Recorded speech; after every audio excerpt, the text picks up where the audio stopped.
রোজ ওই একই রান্না, নয় রুটি নয় পরোটা, বাড়ির কারোরই ভালো লাগছিল না। হঠাৎ করে মাথায় চলে এলো একটা রেসিপির কথা, রাধাবল্লভী আর কাশ্মীরি আলুর দম। আর জিনিস রেডি করতেও লেগে গেলাম, বানাবো বলে চটপট। হ্যালো এভরিওয়ান, আমি সুস্মিতা এক্সক্লুসিভ চ্যানেলে সকলকে জানাই স্বাগত আর একটা নতুন ভিডিওতে তোমাদের অনেক অনেক ওয়েলকাম। চলো ভিডিওটা স্টার্ট করা যাক। কী করে আজকে রাধাবল্লভী আর কাশ্মীরি আলুর দম বানাচ্ছি সেটাই তোমাদেরকে দেখাবো। পুরো ভিডিওটা দেখতে থাকো, একদম স্কিপ করবে না। রাধাবল্লভী বানানোর জন্য যেটা প্রথমেই লাগছে সেটা হচ্ছে বিউলির ডাল। বিউলির ডালটা কিন্তু আমি সারা রাত ভিজিয়ে রেখে দিয়েছিলাম। এখন আমি মিক্সিতে বেটে নিলাম। এদিকে একটা মিক্সার জারের মধ্যে নিয়ে নিলাম কাঁচা লঙ্কার আদা, সেটাও কিন্তু বেটে সাইড করে রাখলাম। ময়দা নিয়ে নিয়েছি, ময়দার মধ্যে দিয়ে দিলাম পরিমাণ মতো নুন আর চিনি গুঁড়ো। এদিকে একটা চাটু বসিয়ে নিয়েছি, চাটুর মধ্যে দিয়ে দিচ্ছি গোটা জিরে আর গোটা মৌরি। একটুখানি ভেজে নিচ্ছি, ভেজে নিয়ে এটাকে গুঁড়ো করে নেব। গুঁড়ো করে নেওয়ার পর কিন্তু আমি এটা দিয়ে দেবো ময়দার মধ্যে। তারপর দিয়ে দেবো আগে থেকে বেটে রাখা আদা আর কাঁচা লঙ্কার পেস্টটা। ময়দাটা কিন্তু ভালো করে মাখতে হবে সব কিছু দিয়ে। এরপর আমি লাস্টে দিলাম বিউলির ডাল বাটা 3 চামচ মতো আমি দিয়েছি, আর দিয়ে দিলাম একটু সাদা তেল। ভালো করে সমস্তটা মাখতে হবে একদম ঝুরঝুরে হওয়া অবধি। তারপর ওদিকে আমি একটা বাটিতে গরম জল বসিয়ে নিয়েছি।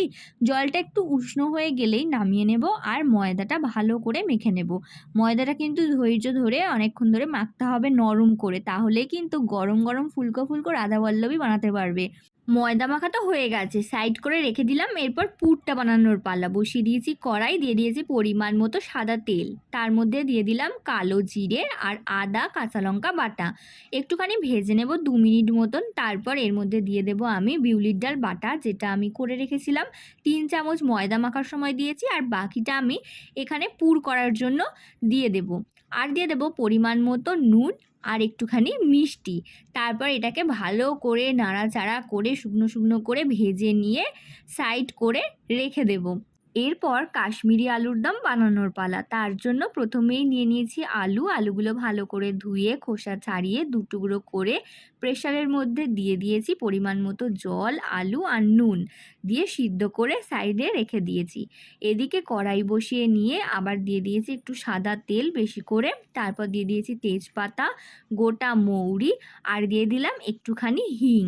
ভালো করে ফোড়নটা ভাজা হয়ে গেলে তারপর এর মধ্যে আমি এখন নেড়ে চেড়ে নিয়ে দিয়ে দেবো একটুখানি আদা কাঁচা লঙ্কা বাটা। কাঁচা লঙ্কাটা একটু ঝালের জন্য আমরা দিই, আর ফ্লেভারটা কাঁচা লঙ্কাটা দিলে ভীষণ ভালো আসে।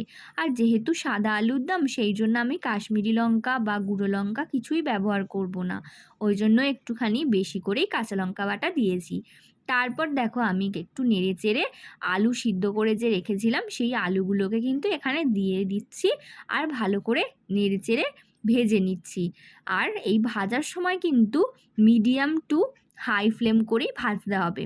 তারপর আমি এর মধ্যে দিয়ে দিলাম কাজু, পোস্ত আর মগজদানা বাটা। সাদা আলুর দম যেহেতু হবে, গ্রেভিটা করার জন্য কিন্তু মগজদানা, পোস্ত আর কাজুটা অবশ্যই দিতে হবে।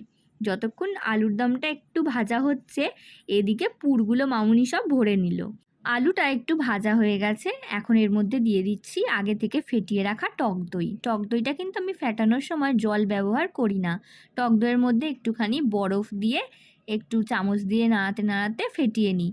এতে টেক্সচারটা কিন্তু খুব ভালো আসে। তোমরা ব্যবহার করে দেখো। টক দইটা যখনই ফেটাবে একটুখানি 2-3টে বরফ দিয়ে ফেটাবে, জল ব্যবহার করবে না, দেখবে টেক্সচারটা ভীষণ সুন্দর আসবে। এরপর এর মধ্যে দিয়ে দিচ্ছি ধনে গুঁড়ো আর জিরে গুঁড়ো। একটু নেড়েচেড়ে ভালো করে মিশিয়ে নেব। আর গ্যাসের ফ্লেমটা কিন্তু আমি এখন লো টু মিডিয়াম করে রেখেছি। তারপর এর মধ্যে দিয়ে দেবো একটুখানি চিনি, নুনটা একটুখানি পরেই দেব। চিনিটা দেওয়ার পর আবারও নেড়েচেড়ে দিয়ে দেব একটু গরম মশলা গুঁড়ো আর গোটা কটা কাঁচা লঙ্কা ভেঙে, কারণ একটু টেস্ট করে দেখলাম ঝালটা তেমন হয়নি। তো কাশ্মীরি আলুর দম একটু ঝাল ঝাল হলে তাহলেই কিন্তু ভালো লাগবে। সেই জন্য কয়েকটা কাঁচা লঙ্কা ভেঙেও আবার ওপর থেকে ছড়িয়ে দিয়েছি। আজকের রেসিপিটা যদি তোমাদের ভালো লেগে থাকে অবশ্যই কিন্তু চ্যানেলটাকে সাবস্ক্রাইব করে দিও আর পাশে থাকা বেল আইকনটা প্রেস করে দিও। আর পুরানো বন্ধুরা যারা আছো, যারা আমার ভিডিও দেখছো, তাদেরকে অসংখ্য ধন্যবাদ এত দূর পাশে থাকার জন্য। আরও অনেকটা এগিয়ে যাওয়ার জন্য তোমরা কিন্তু আমাকে একটু সাহায্য করো। তো আমি দেখো একটুখানি চাপা দিয়ে রেখে দিয়েছিলাম, তারপর দিয়ে দিলাম পরিমাণ মতো নুন। আবারও ভালো করে নাড়াচাড়া করে 10 মিনিট রেখে নামিয়ে নেব। তাহলেই কিন্তু কাশ্মীরি আলুর দম একদম রেডি। ওদিকে মামুনি কিন্তু বেলতেও শুরু করে দিয়েছে। আর আমি কড়াই বসিয়ে দিয়ে দিয়েছি সাদা তেল। সাদা তেলটা গরম হয়ে গেছে, দেখো ধোঁয়া উঠছে। এরপর এক এক করে রাধাবল্লভীগুলো ছাড়ার পালা। কি সুন্দর রাধাবল্লভীগুলো ফুলছে, খালি দেখো। একটু লাল লাল করে ভাজবে, দেখতেও ভালো লাগবে। তো আজকের ভিডিওটা কিন্তু অবশ্যই তোমাদের ভালো লেগে থাকলে একটা ছোট্ট করে লাইক, কমেন্ট আর শেয়ার করতে একদম ভুলো না। আর অবশ্যই কিন্তু বাড়িতে বানিয়ে খেও, আর কমেন্ট করে জানিও যে তোমাদের কী রকম লাগলো খেতে। আলুর দমটা বানাতেও কিন্তু বেশি কিন্তু আমি কিছু উপকরণ ব্যবহার করিনি, আর রাধাবল্লভীটা বানাতেও কিন্তু তেমন কিছু লাগেনি।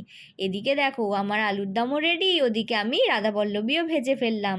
তো আজকে কিন্তু আমাদের ডিনারটা পুরো জমে গেছিলো। এই রকম সুন্দর যদি রাতের ডিনার বানাতে চাও তাহলে কিন্তু অবশ্যই চটপট আমার ভিডিওটা পুরোটা দেখে বানিয়ে ফেলো।